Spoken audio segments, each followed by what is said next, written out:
La Cité de Dieu de saint Augustin, livre 7e, chapitre 5, de la doctrine secrète des païens et de leur explication de la théologie par la physique. Mais écoutons les explications physiques dont ils se servent pour couvrir des apparences d'une doctrine profonde la turpitude de leur misérable superstition. Varron prétend que les statues des dieux, leurs attributs et leurs ornements ont été institués par les anciens afin que les esprits initiés au sens mystérieux de ces symboles puissent, en les voyant, s'élever à la contemplation de l'âme du monde et de ses parties, c'est-à-dire à la connaissance des dieux véritables. Si on a représenté la divinité sous une figure humaine, c'est, selon lui, parce que l'esprit qui anime le corps de l'homme est semblable à l'esprit divin.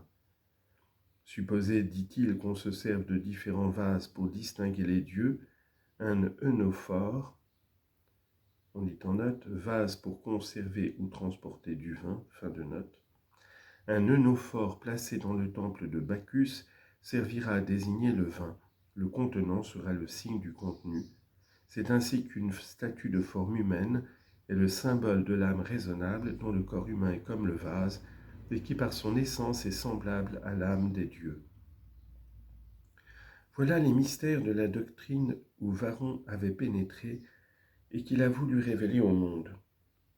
Mais je vous le demande, ô habile homme, n'auriez-vous pas égaré dans ces profondeurs le sens judicieux qui vous faisait dire tout à l'heure que les premiers instituteurs du culte des idoles ont ôté au peuple la crainte pour la remplacer par la superstition, et que les anciens qui n'avaient point d'idoles adoraient les dieux d'un culte plus pur?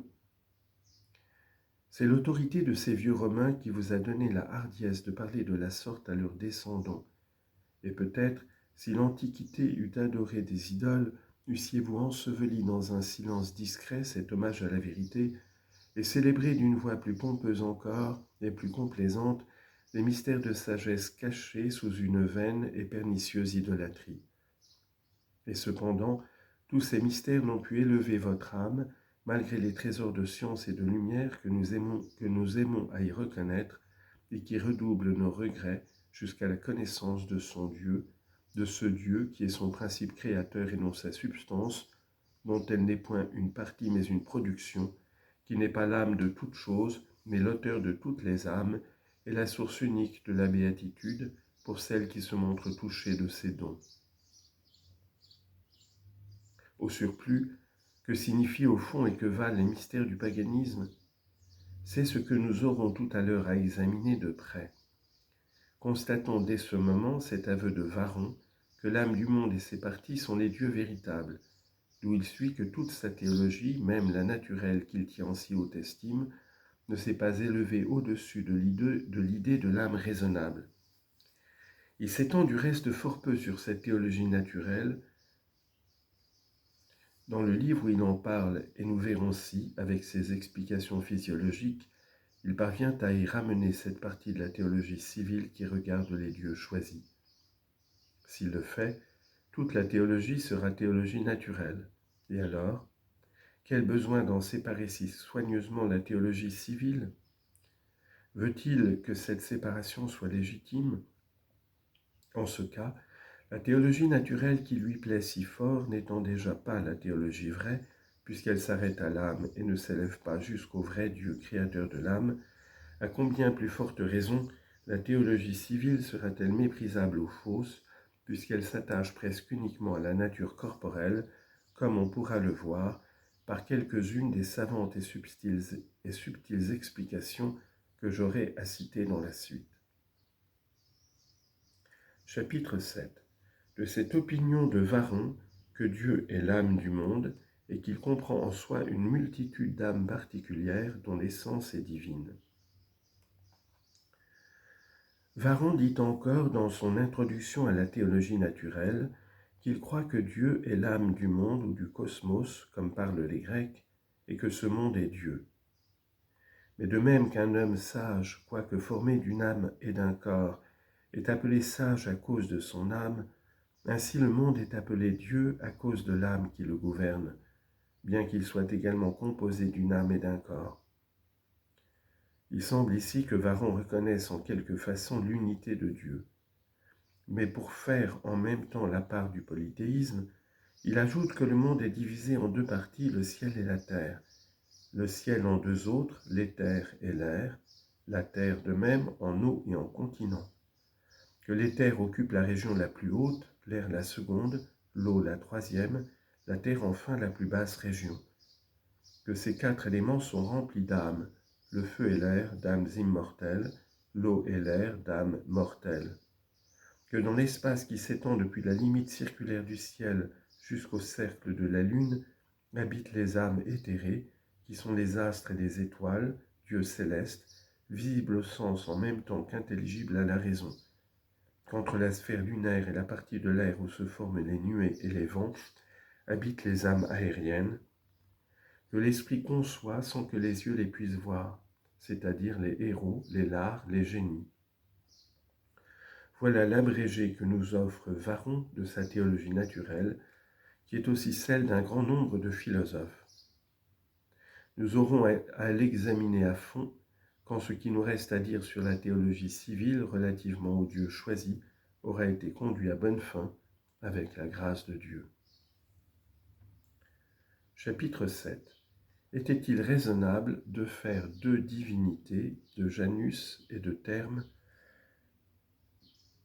Je demande d'abord ce que c'est que Janus, qu'on place à la tête de ces dieux choisis. On me dit c'est le monde. Voilà une réponse courte et claire assurément. Mais pourquoi n'attribue-t-on à Janus que le commencement des choses, tandis qu'on en réserve la fin à un autre dieu nommé Terme ? Car c'est pour cela, dit-on, qu'en dehors des 10 mois qui s'écoulent de mars à décembre, on a consacré 2 mois à ces divinités, janvier à Janus et février à Terme, d'où vient aussi que les terminales se célèbrent en février, et qu'il s'y fait une cérémonie expiatrice appelée Februum, laquelle a donné au mois son nom. Quoi donc ? Est-ce à dire que le commencement des choses appartienne à Janus et que la fin ne lui appartienne pas, étant réservée à un autre dieu ? Mais n'est-il pas reconnu des païens que tout ce qui prend commencement en ce monde y prend également fin ? Voilà une dérision étrange, ou une décision étrange de ne donner à ce Dieu qu'une demi-puissance dans la réalité, tandis qu'on donne à sa statue un double visage. Voilà une dérision étrange de ne donner à ce Dieu qu'une demi-puissance dans la réalité, tandis qu'on donne à sa statue un double visage. Ne serait-ce pas une explication plus heureuse de cet emblème de dire que Janus et Terme sont un seul et même Dieu, dont une face répond au commencement des choses et l'autre à leur fin ? Car on ne peut agir sans considérer ces deux points. Quiconque en effet perd de vue le commencement de son action ne saurait en prévoir la fin, et il faut que l'intention qui regarde l'avenir se lie à la mémoire qui regarde le passé. Autrement, après avoir oublié par où on a commencé, on ne sait plus par où finir. Dira-t-on que si la vie bienheureuse commence dans le monde, elle s'achève ailleurs, et que c'est pour cela que Janus, qui est le monde, n'a de pouvoir que sur les commencements ? Mais à ce compte, on aurait dû mettre le dieu Terme au-dessus de Janus, au lieu de l'écarter du nombre des divinités choisies. Et même dès cette vie où l'on partage le commencement et la fin des choses entre Janus et Terme, Terme aurait dû être plus honoré que Janus. C'est en effet quand on touche au terme d'une entreprise qu'on éprouve le plus de joie. Les commencements sont pleins d'inquiétude et l'âme n'est tranquille qu'en voyant la fin de son action. C'est à la fin qu'elle tend, c'est la fin qu'elle désire, qu'elle espère, qu'elle appelle de ses vœux, et il n'y a de triomphe pour elle que dans le complet achèvement. Chapitre 8. Pourquoi les adorateurs de Janus lui ont donné tantôt 2 visages et tantôt 4. Mais voyons un peu comment on explique cette double face de la statue. On dit que Janus a 2 visages, l'un devant, l'autre derrière, parce que notre bouche ouverte a quelque ressemblance avec la forme du monde, ce qui fait que les Grecs ont appelé le palais de la bouche Ouranos, c'est-à-dire ciel, comme aussi quelques poètes latins ont donné au ciel le nom de palais. Ce n'est pas tout. Notre bouche a deux issues, l'une extérieure du côté des dents, l'autre intérieure vers le gosier. Et voilà ce qu'on a fait du monde avec un mot grec ou poétique qui signifie palais.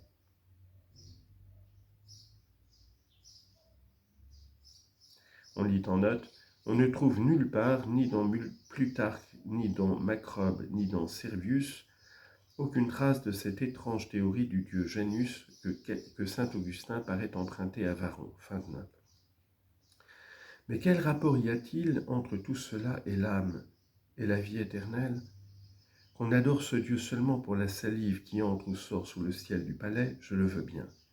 Mais quoi de plus absurde à des gens incapables de trouver dans le monde deux portes opposées l'une à l'autre et servant à y introduire les choses du dehors et à en rejeter celles du dedans, que de vouloir de notre bouche et de notre gosier, auquel le monde ne ressemble en rien, figurer le monde sous les traits de Janus à cause du palais, seul auquel Janus ne ressemble pas davantage. D'autre part, quand on lui donne quatre faces en le nommant double Janus, on veut y voir un emblème des quatre parties du monde, comme si le monde regardait quelque chose hors de soi, ainsi que Janus regarde par ses quatre visages.